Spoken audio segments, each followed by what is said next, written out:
আসসালামু আলাইকুম, কেমন আছেন সবাই? আশা করি ভালো আছেন। আমি ChatGPT নিয়ে বেশ কয়েকটা ভিডিও করেছি আমার এই চ্যানেলে, অ্যান্ড আমাদের ফেসবুক পেজেও একটা না দুইটা ভিডিও আমি করছি।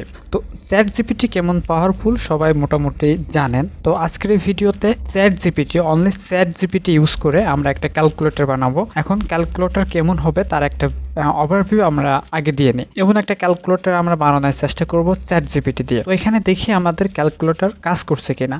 আমি 5 + 5 দিব, দেন ইকুয়াল দিব, তাহলে আমাদের 10 গুণ 2, দেন ওকে 20।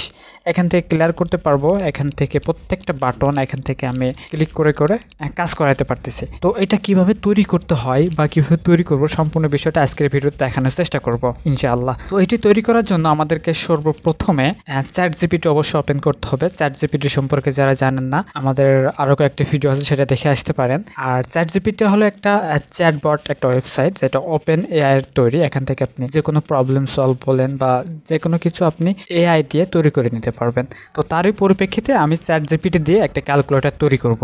তো ক্যালকুলেটরটা তৈরি করার জন্য সিম্পলি আমাদের ChatGPT এটা লগ ইন করে নিতে হবে। দেন এখানে সার্চ যে বা ইনপুট যে ফিল্ডটা আছে এখানে আমরা লিখতে পারি make a calculator, HTML, CSS and JavaScript.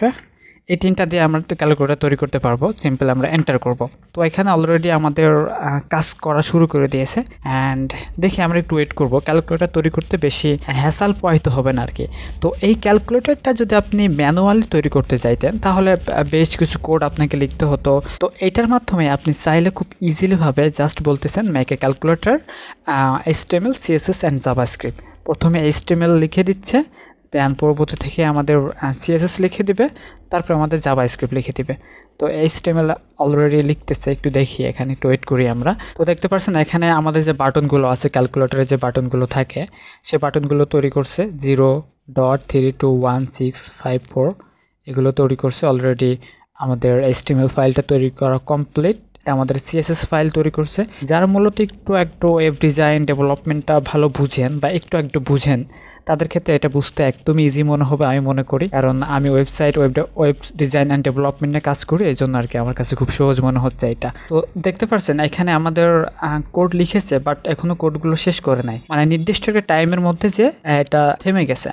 তো আমরা এখানে লিখতে পারি প্লিজ ফিনিশড দিস কোড। হ্যাঁ, ওকে, এটা এন্টার করলে আমাদের এরপর থেকে শুরু হবে। তো দেখি এখানে থেমে গেছিল অবশ্যই কিছু। এখান থেকে আমাদের এবার জেএস ফাইলটা দিচ্ছে, ঠিক আছে। এখানে জেএস ফাইলটা অলরেডি দিয়ে দিয়েছে, এখান থেকে দেখতে পাচ্ছেন জেএস ফাইলটা দিয়ে দিয়েছে, অর্থাৎ একটা জাভাস্ক্রিপ্ট ফাইল। আমরা এগুলোকে ইন্টিগ্রেট করতে হয় কীভাবে সেটা দেখব। তো অলরেডি আমরা HTML ফাইলটা পেয়ে গেছি। এখন HTML ফাইলটা এখান থেকে আমরা কপি করব। কপি করার পরে আমরা একটা ফোল্ডার এখানে বানানো আছে, এটা আগের ফোল্ডার, তো এটা আমি ডিলিট করে দিই সব কিছু। দেন এটা আমি ভিজুয়াল কোডে ওপেন করি। হ্যাঁ, এটা ভিজুয়াল কোডে ওপেন করলে ওকে, এটা ভিজুয়াল কোড ওপেন হয়ে গেছে। তো এখান থেকে আমরা প্রথমেই index.html ফাইলটা খুলব। দেন এখান থেকে আমাদের যেই HTML ফাইলটা আছে এটা কপি করব, দেন এখানে পেস্ট করে দিব, দেন Ctrl+S দিয়ে সেভ করব। এটা আমরা দেখি অন করে দেখি কেমন দেখায়। তো যখনই শুধু HTML ফাইলটা আমরা ওপেন করছি এবং দেখাচ্ছে এখানে কোনো কাজ করতেছে না, এখানে একদম সিম্পলভাবে একটা HTML কোডটা রয়েছে। তো এখান থেকে আমাদের CSS ফাইলটা প্রয়োজন হবে। এখান থেকে আমি CSS ফাইলে যাই, এটা আমাদের CSS ফাইল।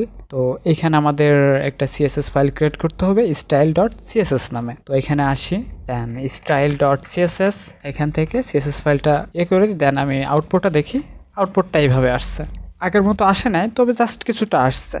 তো এখানে ক্লিক করলে কাজ হচ্ছে না। ক্লিক করে কাজের জন্য আমাদের অবশ্যই লাগবে জেএস ফাইল, অর্থাৎ জাভাস্ক্রিপ্ট ফাইল। তো জাভাস্ক্রিপ্টের জন্য আমাদের নিচে আসতে হবে, এটা হলো জাভাস্ক্রিপ্ট ফাইল। এটা সিম্পলি কপি করব।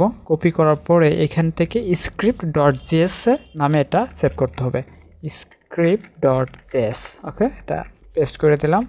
অল্প কিছু জাভাস্ক্রিপ্ট কোড এখানে। দেন এটা আমি অন করে দেখি আবার কি বলে। দেখতে পাচ্ছেন এবার কাজ করছে, এটা ক্লিয়ার হচ্ছে। অ্যান্ড এখান থেকে যদি 5 + 5 দিই 10 হচ্ছে, দেন এখানে গুণ 2 দিই, দেন এখানে 20 হচ্ছে, +5 দিই। তো এখানে এই কোডটা কাজ করতেছে। তো খুব সিম্পলিভাবে আমরা অল্প একটু টাইম দিয়ে একটা ক্যালকুলেটর তৈরি করতে পারলাম। তো যদি আমাদের ম্যানুয়ালি করতে হতো তাহলে এতগুলো বাটন আমাদের লিখতে হতো, দেন CSS দিয়ে স্টাইল করতে হতো, দেন এখানে আমাদের 2-3টা ফাংশন লেখা লিখতো জাভাস্ক্রিপ্টে। তো আমি এরপরে আরও বেশ কিছু জিনিস বানানোর চেষ্টা করবো ইনশাআল্লাহ।